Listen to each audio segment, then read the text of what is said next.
The council chamber on Zenith Prime had never been this quiet. Ambassador Thrill stood at the center of the vast circular room, his crystalline body reflecting the dim emergency lights. Around him, representatives from 47 species sat in their specialized seats, each designed for their unique forms. Some breathed methane, others required extreme cold, some were made of energy, others of living stone, but today they all shared the same expression, fear. 17 worlds, Thrilik said, his voice translator converting his light pulses into words everyone could understand.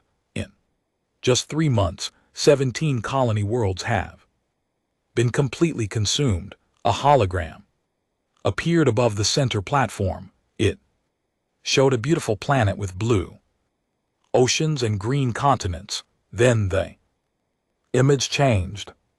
Black ships, organic and rising, surrounded the world. Within hours, the surface turned gray. Within days, nothing remained but a lifeless rock. The Ravagers swarm. High Commander Zix clicked from his seat. The insected warrior's mandibles clacked nervously. We have thrown everything at them. Energy weapons, plasma cannons, quantum torpedoes. Nothing works for long. They adapt, they learn, they consume. Dr. Ara floated in her containment suit. The gaseous beings form swirling with agitation. My analysis shows they are from another dimension. The rift in the outer rim was not natural. Something opened it, or they broke through. Either way, they are here now, and they are hungry. A small mammalian delegate raised a paw. What about the defense fleets, the armada of the core worlds? Zix's head lowered. Gone. The third armada engaged them at the Kelvor system. Out of 300 ships, only 12 escaped. The Ravagers boarded our vessels, our crews. He paused. Our crews do not fight well in close combat. We are not built for it. Silence fell.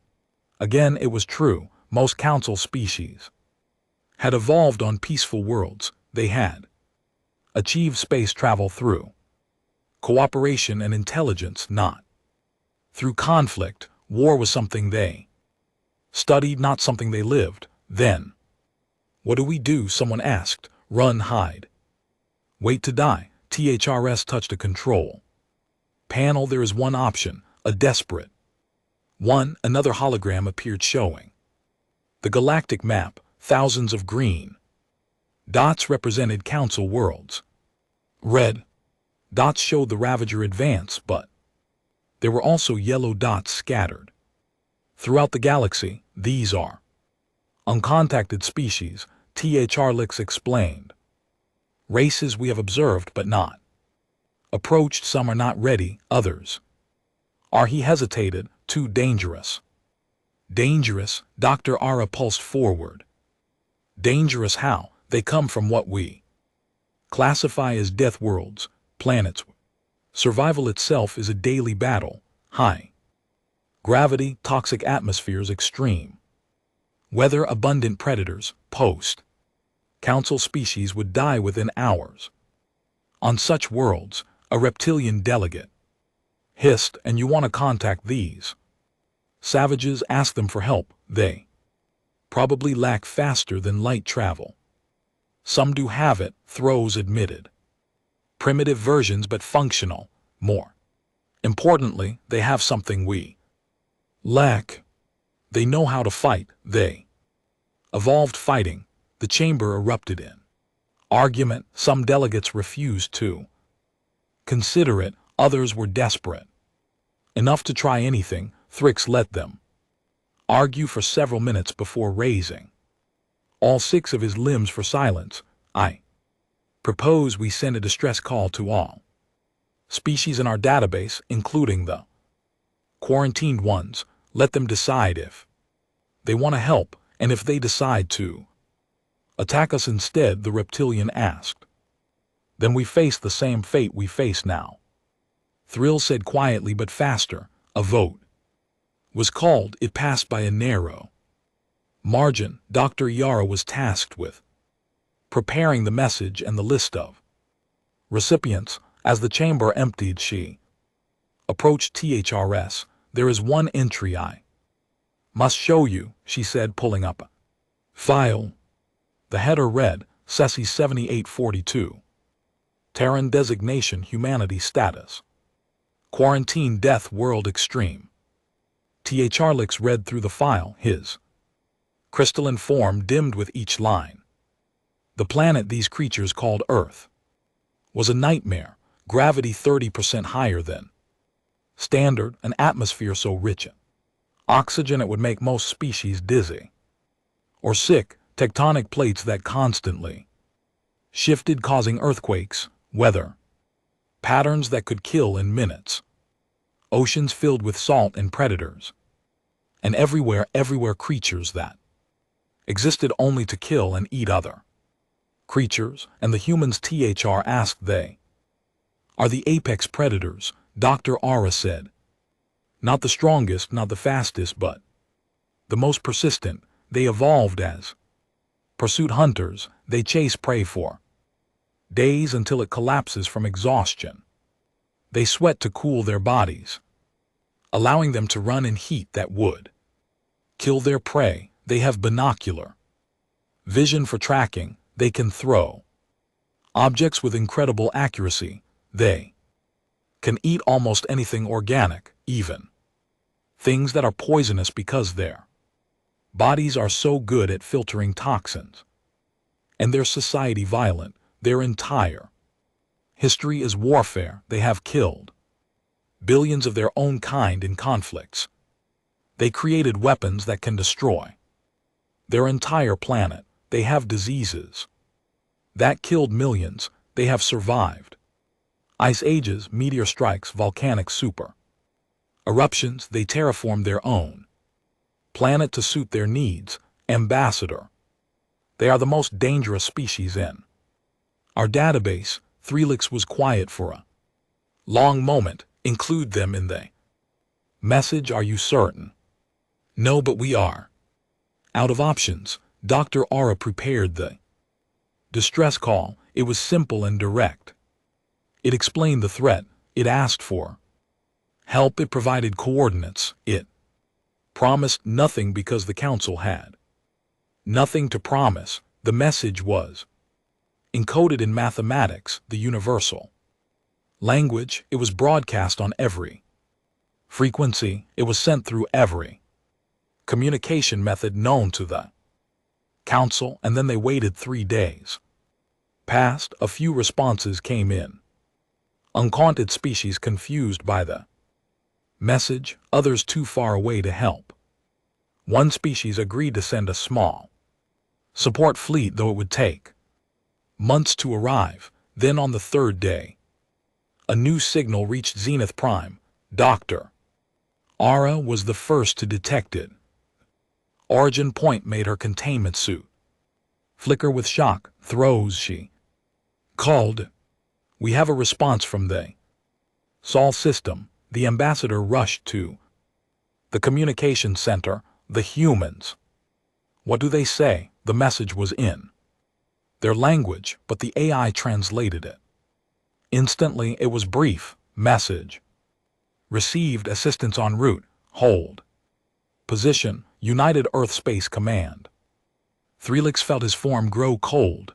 They are coming. We asked for help from a Deathworld, and they are actually coming. The news spread through the council within hours. Reactions were mixed. Some felt hope, others felt terror. A few began to wonder if they had made a terrible mistake. They had sent an SOS to the most dangerous predators in the known galaxy. Hi. Commander Zix pulled up everything the council had on human military capability. It was limited. Observation probes had watched Earth from a distance. They had seen the humans' wars. They had seen Their weapons, primitive kinetic. Weapons, chemical explosives, fission. Fusion bombs, projectile-based firearms. No energy shields, no plasma weapons, no. Quantum technology, they cannot possibly help us, Zig said. Their weapons are thousands of years outdated, but Dr. Ara was reviewing other data, human endurance, human aggression, human refusal to surrender even when facing certain death. She pulled up videos from their history, humans fighting in conditions that would kill council species instantly, humans climbing mountains for no reason, humans diving into deep oceans, humans launching themselves into space in primitive chemical rockets. Commander, she said slowly, I do not think we understand what we have summoned on Zenith Prime. The council waited.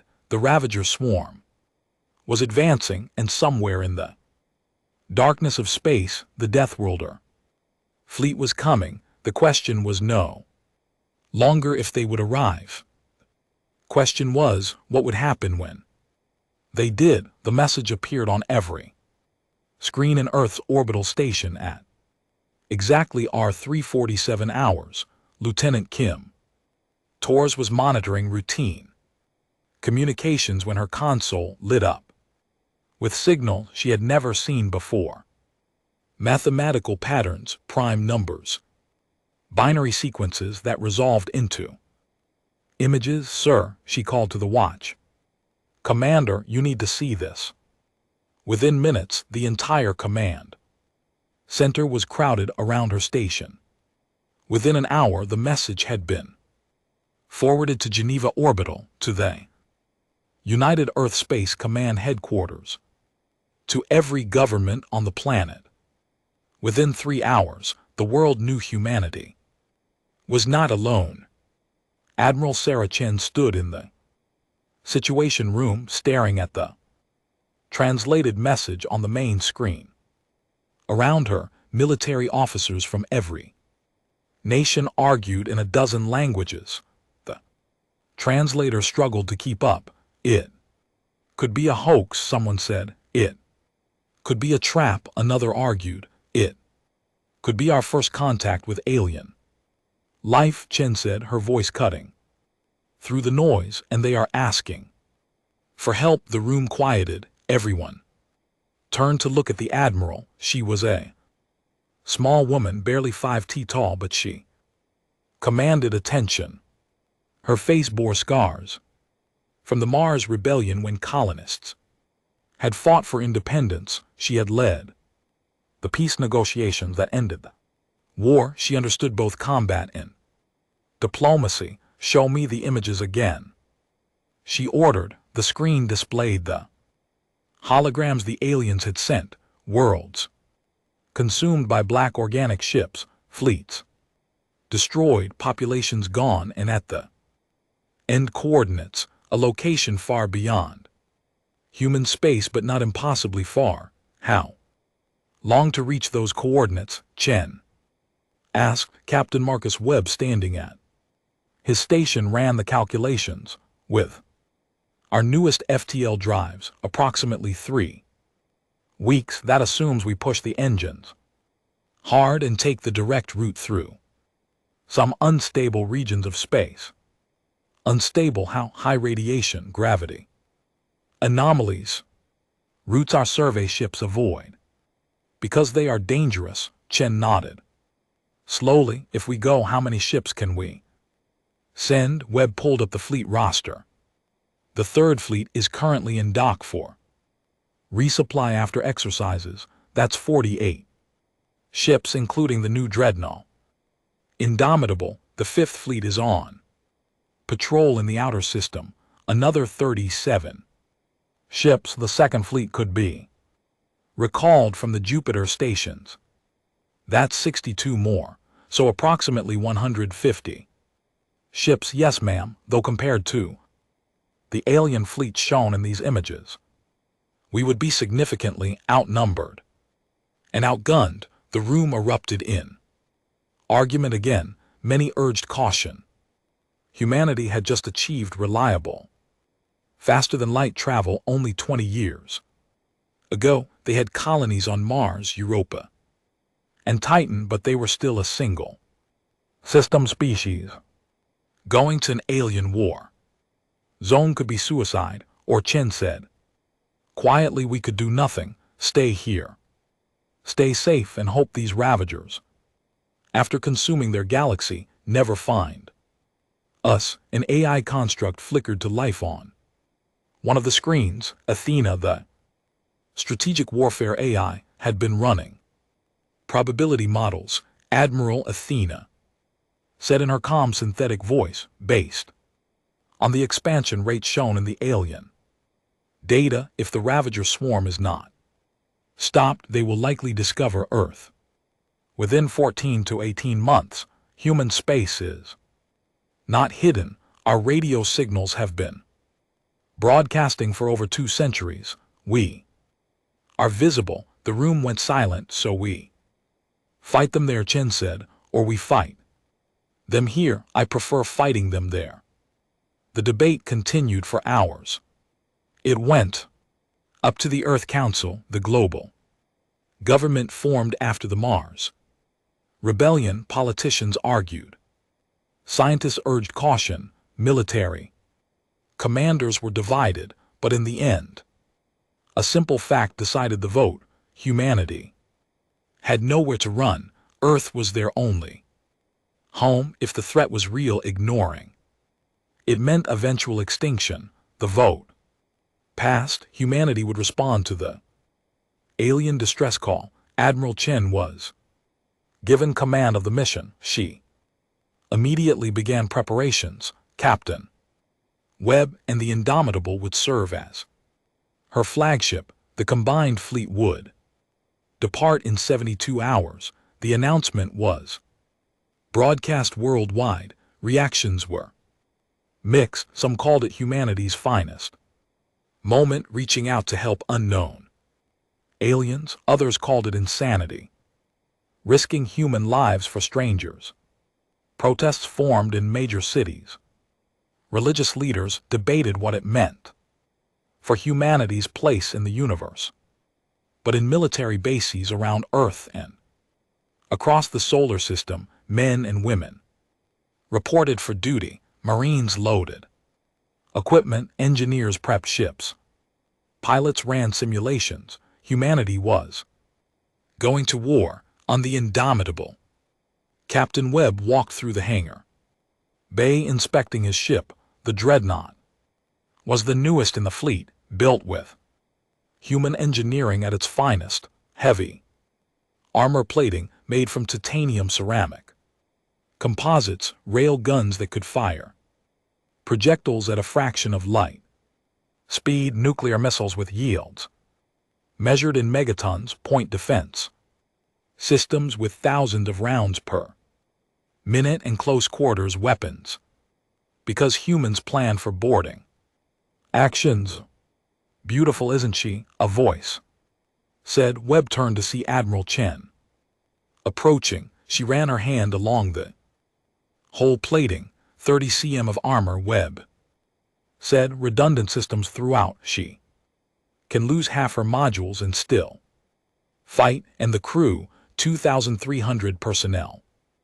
Marines, pilots, engineers, all volunteers. Chen nodded. Do they understand what we are heading into? I told them the truth, ma'am. We are answering a distress call from aliens we have never met. We will face an enemy we do not understand. We might not come back. And Webb smiled. I had to turn volunteers away. Every ship is over capacity. We will have people sleeping in hallways. Chen was not surprised. Humanity had always run toward danger, not away from it. It was how they had survived on Earth. It was how they had colonized harsh moons and planets. It was in their nature. The next 2 days were a blur of activity. Ships were loaded, routes were programmed, families said goodbye to their loved ones. Media covered everything, cameras. Everywhere. On the third day, the fleet assembled in orbit around Earth. 147 ships, ranging from small destroyers to massive dreadnoughts. It was the largest military fleet humanity had ever assembled. Admiral Chen broadcast a message to all ships. 3 days ago, we learned we are not alone in the universe. We learned that somewhere out there people are dying. They asked for help and we answered, I will not lie to you. What we are about to do is dangerous. We are taking our primitive ships into unknown space to face an enemy that has destroyed advanced civilizations. Many of you may not return home. She paused, looking at the faces on the screens, young and old men and women from every nation on Earth. But this is who we are. Humanity has always stood up when others fell. We have always fought against impossible odds. We do not do this because it is easy. We do this because someone has to. And if not us, then who? Tears erupted across the fleet. Webb watched his crew respond. They were afraid. He could see it in their eyes, but they were also determined. All ships, this is Admiral Chen. Prepare for FTL jump. Navigation. Plot course to provided coordinates. Engineering. Push those engines as hard as they can take. Communications. Send a message to the aliens. What should it say, ma'am? The communications officer asked. Chen thought for a moment. Message received. Assist. Hold position. The message was sent, traveling faster than light toward Zenith Prime, and then with a flash of blue light, the human fleet entered hyperspace. On Zenith Prime, Ambassador Thrix received the message. His crystalline body went dark with dread. The response had been immediate. The humans had not hesitated, had not negotiated, had not asked for payment. They simply said they were coming. Dr. Ira Thriel, how long until they arrive? Based on their propulsion technology, months, perhaps a year. 3 weeks later, alarm sounded on Zenith Prime. An entire fleet was dropping out of FTL at the edge of the system. 147 ships, human ships. How? Dr. Ura gasped. How did they get here so fast? High Commander Zix pulled up the data. They traveled through the Kestrel corridor. That region has radiation levels that would kill any council species in minutes. The gravity wells would tear most ships apart. Thrillic stared at the approaching fleet. The ships were crude by council standards. Metal hulls covered in armor, no energy shields, no elegant designs. They looked like something built to survive, not to impress. Send them docking coordinates, Thrix ordered, and someone find out how to communicate with them. The Deathworlders are here. The hologram flickered to life in the command center. On Zenith Prime, for the first time, the Council military leadership looked upon the face of a human. Admiral Sarah Chen appeared in the projection, standing on the bridge of her ship. She wore a dark blue uniform with various insignia. Her face showed age and experience. Behind her, other humans worked at stations, moving with purpose. This is Admiral Sarah Chen of the United Earth Space Command, she said. We received your distress call. We are here to help. Hi. Commander Zix clicked forward. His insected form towered in the chamber, but in the hologram he and Chen appeared equal-sized. I am High Commander Zix of the Galactic Council Defense Force. We did not expect you to arrive so quickly. You said it was urgent. Chen replied simply. Where is the enemy? 3 stepped into the hologram's view. Ambassador Threlix Welcome to Zenith Prime. The Ravager.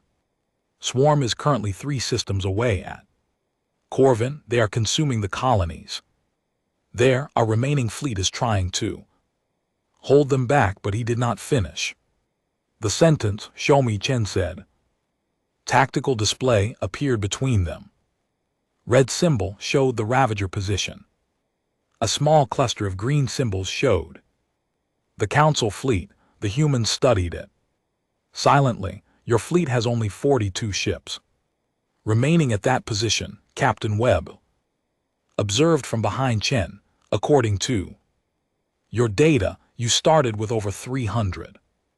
Yes, Zik said quietly. The Ravagers adapt to our weapons quickly. Our energy-based systems are effective for the first engagement, then they become nearly useless in close combat. Chen asked. We do not engage in close combat, Dr. Ira said, floating into view.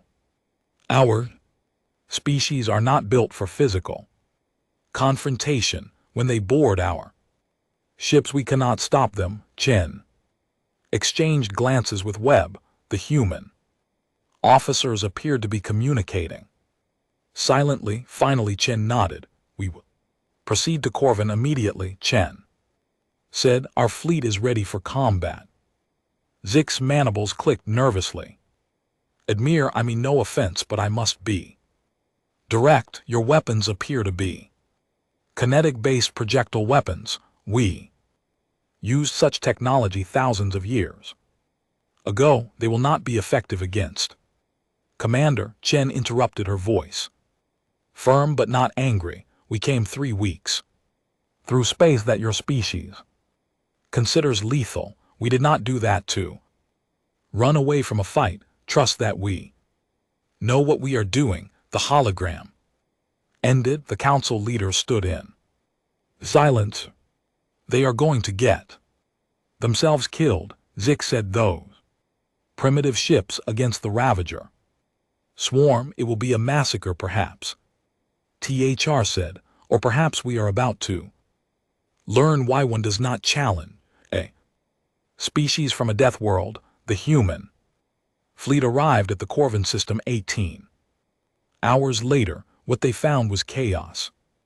3 colony worlds were already gray and lifeless. The Council fleet was in full retreat. Black Ravager ships pursuing them. As the humans watched, 2 Council vessels were overtaken.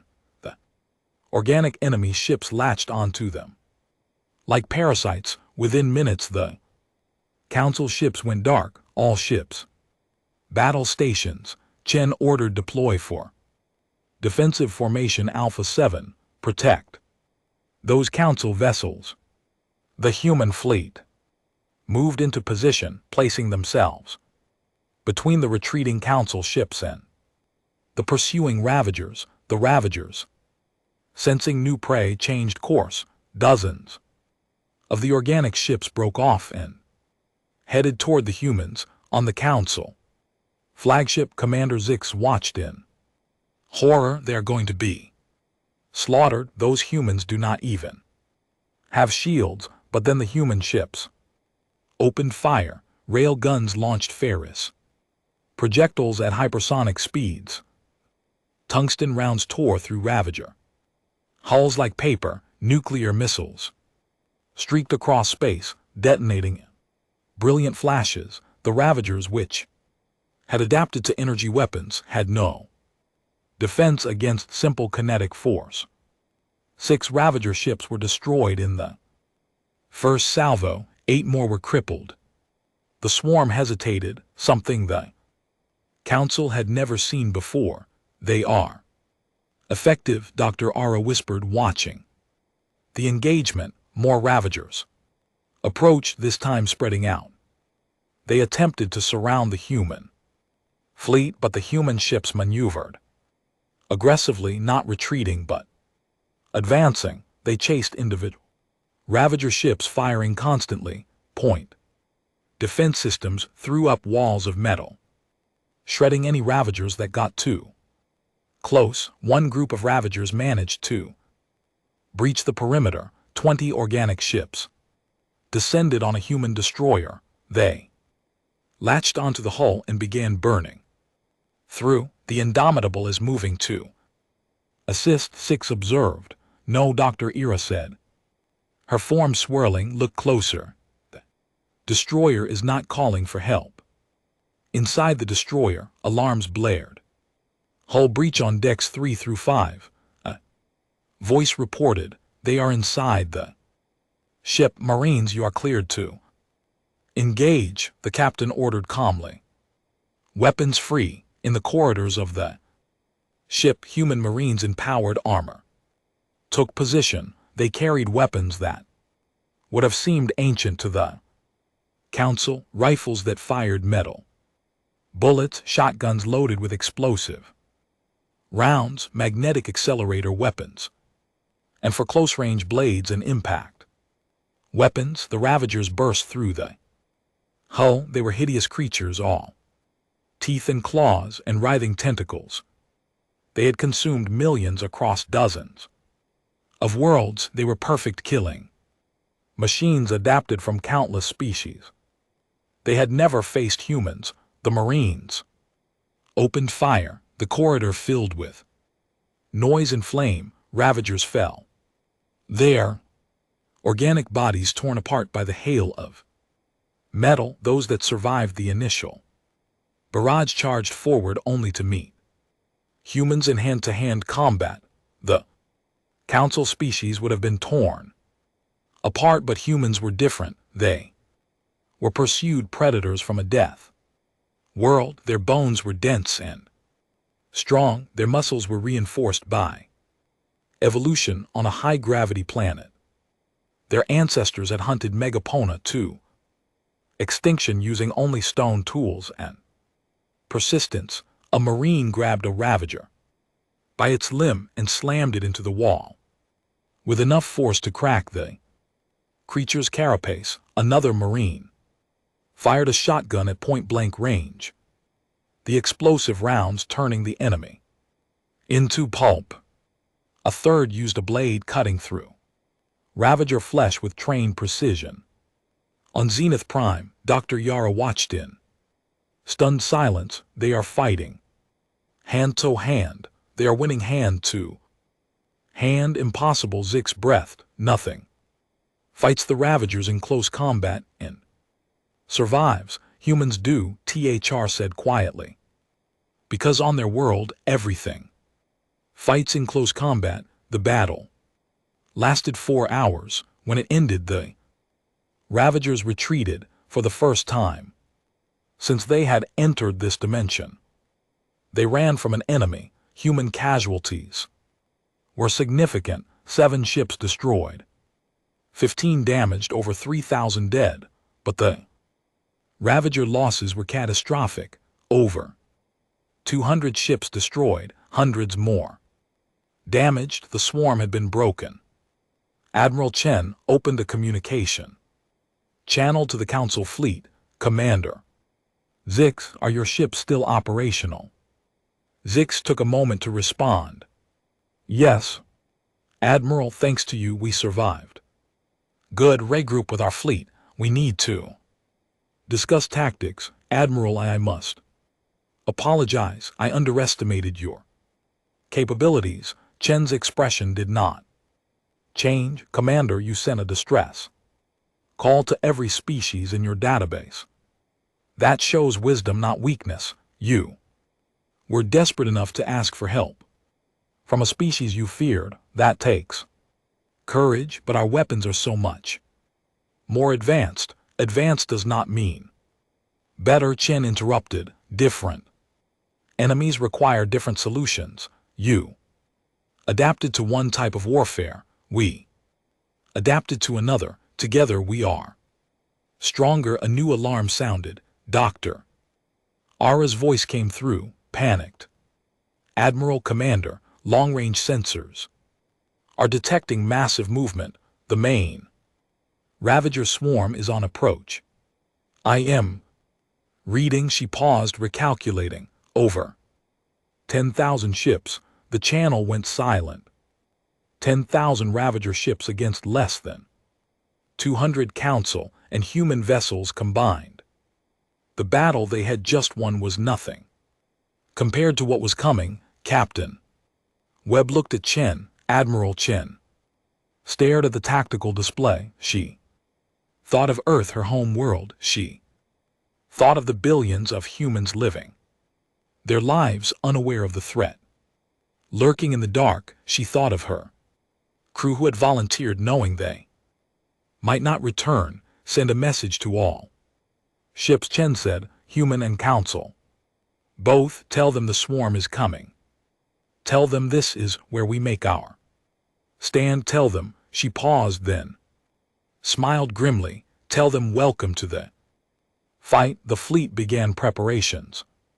Engineers worked frantically to repair damaged ships. Marines reloaded ammunition. Medical bays treated the wounded. Supplies were shared between human and Council vessels. And in the dark of space, the Ravager swarm approached like a black tide. The stars themselves seemed to dim as the massive fleet advanced. The Deathworlders and their new allies waited. The real battle was about to begin. The sensors detected them first, a darkness spreading across space, blotting out the stars. 10,000 Ravager ships, maybe more. The counting system struggled to keep up as the swarm continued to arrive from the depths of space. On the bridge of the Indomitable, Captain Webb watched the tactical display with growing concern.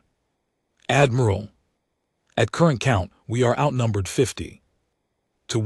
Admiral Chen stood with her arms crossed, her face calm. Around her, the bridge crew worked at their stations. No panic, no chaos, just professionals doing their jobs. Recommendations. Captain, the Council fleet wants to retreat, Webb said. Commander Zix is requesting we fall back to a defensive position at Zenith Prime. If we retreat, what happens to the colonies here? They die, ma'am. The 3 million people still evacuating from Corin 4 will be consumed. Chen was quiet for a moment.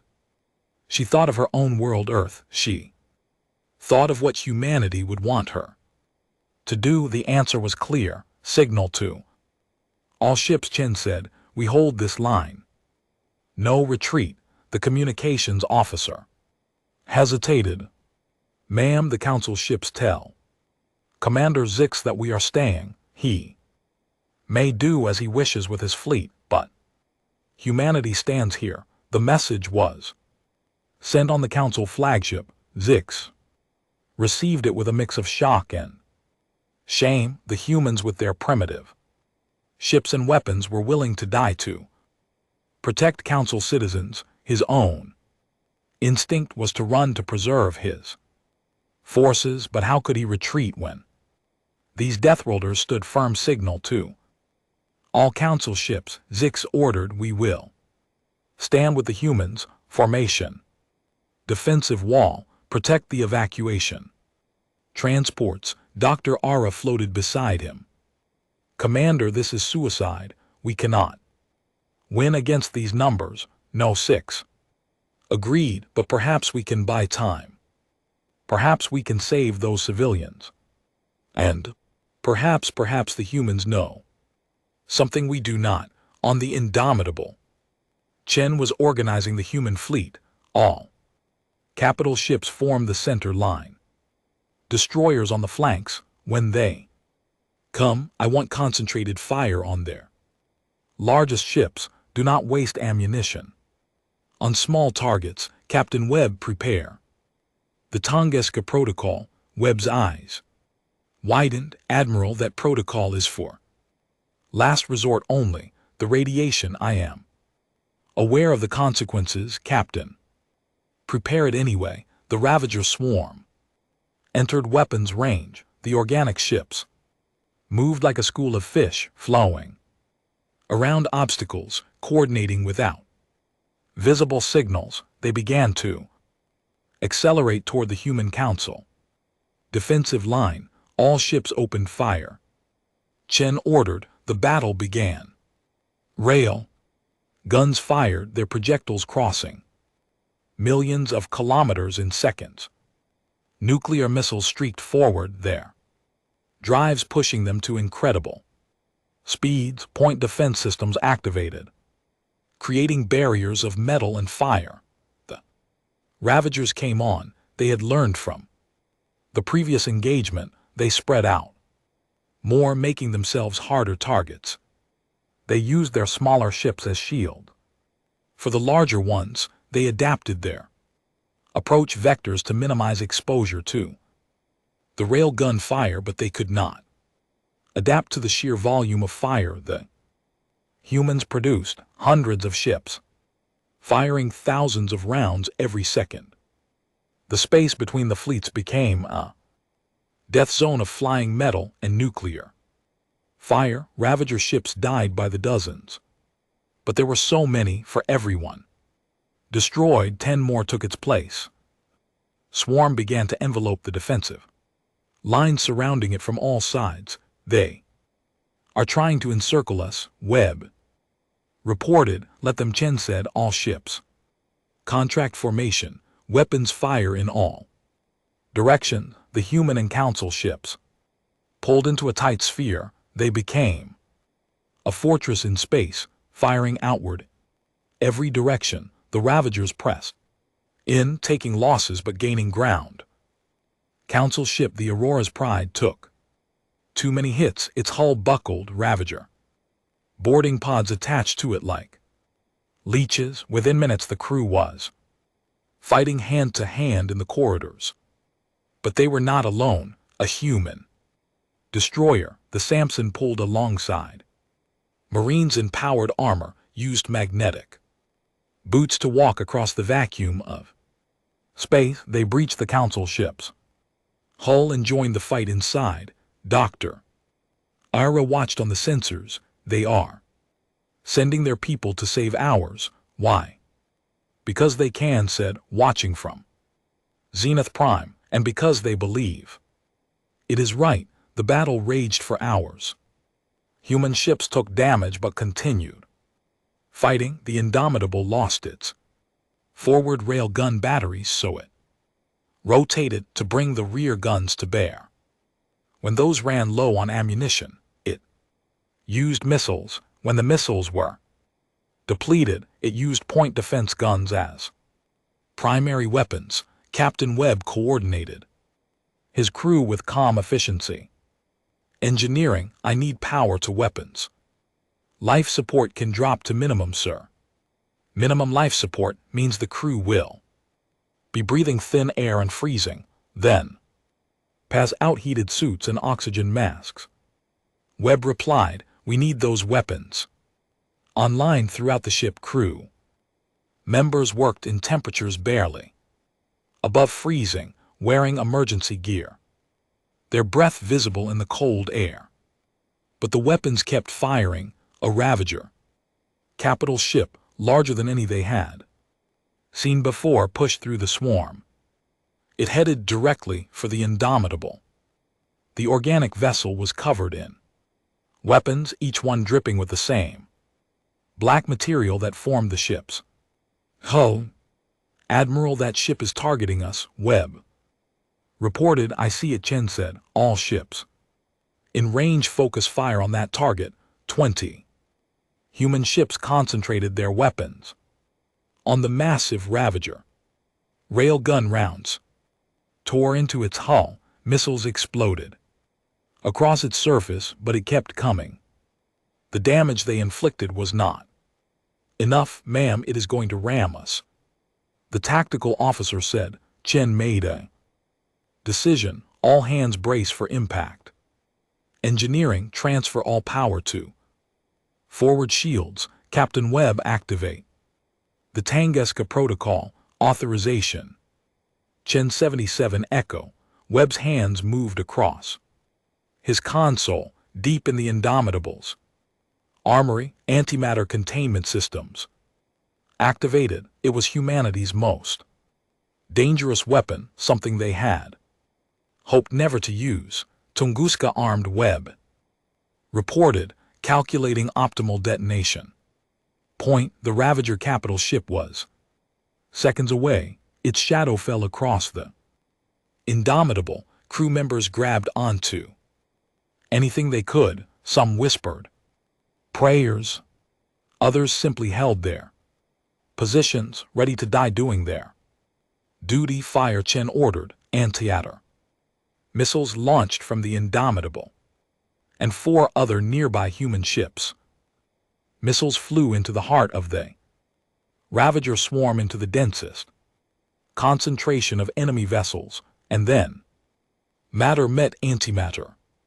The explosions that followed were miniature suns, pure energy, unimaginable heat, radiation across the entire spectrum. The Ravager capital ship simply ceased to exist. Everything within 1,000 km was vaporized.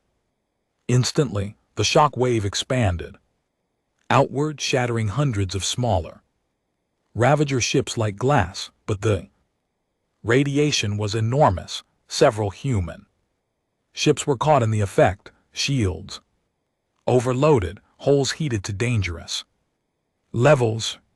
Crew members on the outer decks received lethal doses of radiation. Damage report, Chen ordered, coughing from the smoke filling the bridge.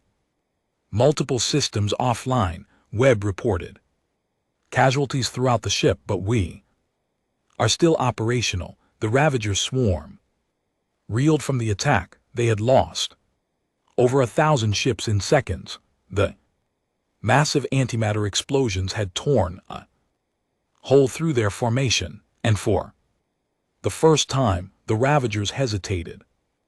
On every human ship, on every council vessel, sensors detected the same thing. The Ravager swarm was pulling back, not retreating but reorganizing. They had taken casualties they could not ignore. They are confused, Dr. Ara said from Zenith Prime. Their hive mind is struggling to process what just happened.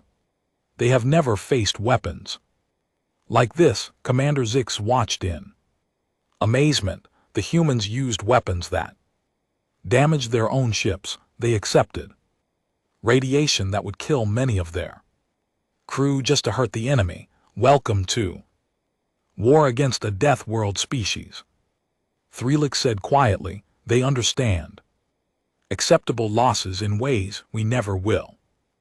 Admiral Chen knew they had only bought time. The Ravagers would adapt, would return, but for now the line held.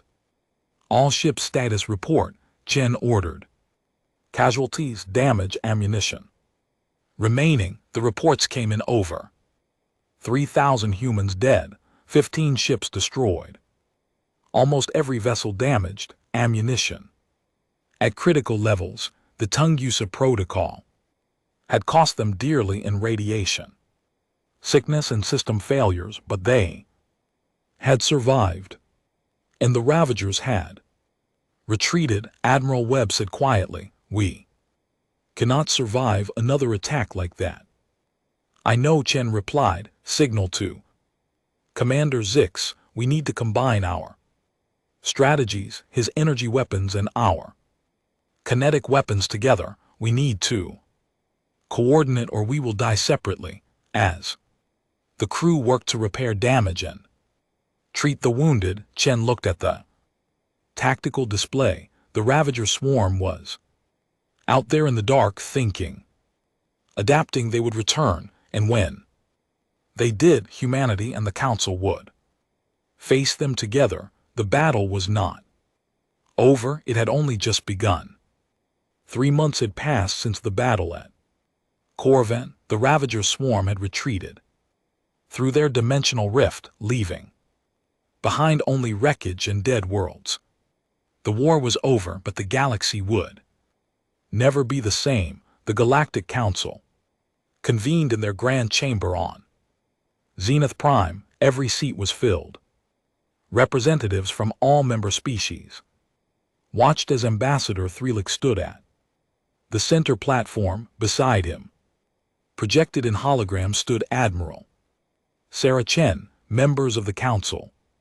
Charlix began, his crystalline voice carrying through the chamber. 3 months ago we faced extinction, the Ravager swarm would have consumed our civilization. Today we stand here because of the humans, because of their courage, their sacrifice, and their refusal to surrender. Murmurs spread through the chamber, some approving, others uncertain. The numbers speak clearly, Dr. Ira said, floating forward. In the final battle at Corin, humanity lost 62 ships and 34,000 lives. That is more casualties than the entire Council military has suffered in the past century. They paid a price we were not willing to pay ourselves. High Commander Zik stepped forward.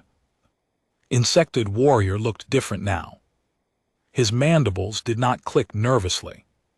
His posture was firm. I have studied the humans' tactics. They do not fight to preserve, they fight to win. When retreat was logical, they stood firm. When the cost was too high, they paid it. Anyway, they taught us what true warfare requires. A delegate from the reptilian species stood. But are they not dangerous? Their weapons, their aggression. Should we not fear what we have brought into our galaxy? Fear. Chen's hologram spoke for the first time. Her voice was calm but firm. You should fear. You called us Deathworlders. Like it was an insult. You saw our world and thought us savage. Maybe you are right, but that savagery saved you. The chamber fell silent. Cheng continued. You asked for help. We answered. We did not ask for payment. We did not negotiate terms. We came because people were dying and someone needed to stand against the darkness. That is what humans do. But what do you want? The reptilian delegate pressed. Surely you want something in return. Territory, resources, power. Chen was quiet for a moment. When she spoke again, her voice was softer. We want to go home. We want to return to our families. We want to mourn our dead. We want to rebuild. And yes, we want to know we are not alone in this universe anymore. Three legs touched a control panel. The council proposes the following. Humanity will be offered provisional membership, full voting rights after a 50-year transition period. During this time, humanity will provide military defense for council space. In exchange, the council will share technology, establish trade agreements, and recognize Earth's sovereignty. You want us to be your military? Chen observed. Yes, Charlix admitted. We cannot deny what this war revealed. We are not warriors. We evolved on peaceful worlds. We built our civilization on cooperation and trade. But the galaxy is not always peaceful. We need protectors. Chen looked at the assembled aliens. And if we refuse, if we just want to be left alone, then we will respect that. Thro said, but they Ravagers transmitted one final message. Before retreating, our AI translated it. He paused. It said, we remember, we will return, and we will adapt to humanity. The implication was clear. The Ravagers would come back, and when they did, they would be prepared for human tactics. So we need each other. Chen said. Yes, Charlix agreed. You need our knowledge, our technology. We need your strength, your warriors. Together we are stronger than apart. The vote was called. It was not unanimous. Some species still feared humanity. Others resented needing their protection. But the majority understood reality. The galaxy was dangerous, and humanity had proven they could face that danger. The motion passed. Admiral Chen returned to Earth 1 month later. The Indomitable and the surviving ships of the fleet were greeted as heroes. Parades were held in every major city. Memorials were erected for the fallen. The names of 34,000 humans were etched in stone, their sacrifice remembered. But Chen did not feel like a hero. She had sent people to die. She had made decisions that cost lives. In her quarters, she looked at the photos of her crew, so many faces that would never smile again. Captain Webb found her. There, Admiral, the ceremony is starting. Soon they are waiting for you. How do you do it, Marcus? Chen asked quietly. How do you command when you know people will die following your orders? Webb was silent for a moment. You remember why they volunteered. They chose to go. They understood the risks and they believed it was worth it. Was it worth it? Ask the 3 million colonists we saved at Corin. Ask the council species that would have been extinct. Ask Earth, which now has allies instead of being alone. Webb paused. Yes, Admiral, it was worth it, and the people we lost would say the same. Chen nodded slowly. She stood and straightened her uniform. Together they walked to the ceremony. In the weeks that followed, humanity and the Galactic Council began the process of integration. It was not smooth. Cultural differences created misunderstandings.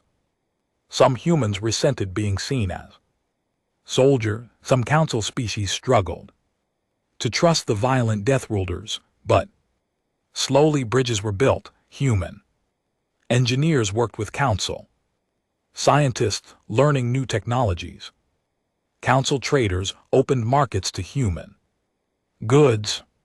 Joint military bases were established. The first integrated crews trained together, learning each other's tactics. Captain Webb was promoted to Admiral and given command of the new Joint Defense Fleet. His flagship was a hybrid vessel built with both human and Council technology, human armor and weapons combined with Council energy, shields and faster than light drives. Ambassador Thrix became the Council's liaison to Earth. He spent months living on the planet, experiencing humanity's death world firsthand. The gravity crushed his crystalline body. The oxygen levels made him dizzy. The weather terrified him, but he also saw beauty. Mountains and oceans, art and music, children playing in parks. He began to understand that humanity was more than just warriors. Dr. Ara worked with human scientists to study the Ravager rift. It was still there, dormant but not closed. She theorized the creatures could return at any time, but now the galaxy was ready. Now they had humanity. 2 years after first contact, Admiral Chen stood on the observation deck of a space station at the edge of Council space. Beside her, Ambassador 3 looked out at the stars. Do you ever regret it? Thrix asked, answering our distress call. Everything changed for your species that day. Chen considered the question. Earth had changed.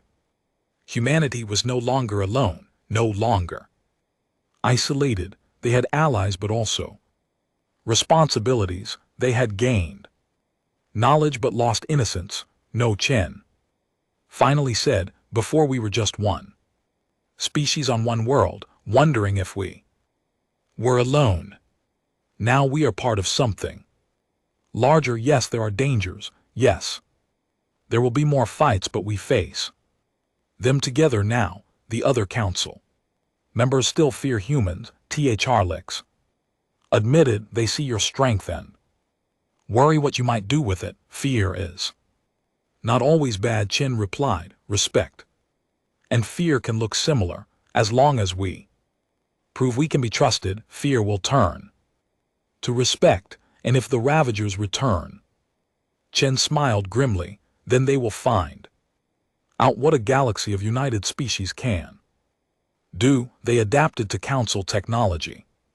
But can they adapt to hundreds of different species all fighting together, each with their own strategies and weapons? Thrix's crystalline form brightened a comforting thought. Deep in space, monitoring stations kept watch on the Ravager rift.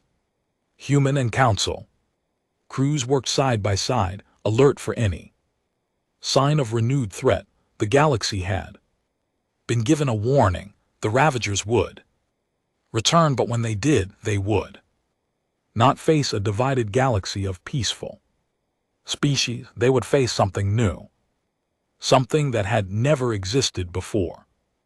They would face a galaxy that had learned to fight, and leading that defense would be humanity. The Deathworlders who had answered a distress call from strangers, the species from a nightmare world that had chosen to protect instead of conquer. On Earth, life continued. People lived and loved. Children were born, but now they looked to the stars with wonder instead of loneliness. Somewhere up there, friends waited, allies stood guard, and if darkness came again, humanity would not face it alone. Admiral Chen returned to active duty, commanding defense fleets on the borders of Council space. Captain Webb trained new officers, both human and alien, combined warfare tactics. Dr. Aura and human scientists continued their research, and Ambassador Th Harlix wrote in his personal journal, "Today I learned a human word, hope. It means to believe in a better future even when the present is difficult. It is a Deathworlder concept, but perhaps it is what the galaxy needs most. The humans brought us hope, and that may be their greatest gift." The stars shone bright over Earth. In the distance, Council ships patrolled alongside human vessels, and somewhere in the dark, the Ravagers waited and plotted. But for now, the galaxy was at peace. The Deathworlders had arrived, and the galaxy was safer.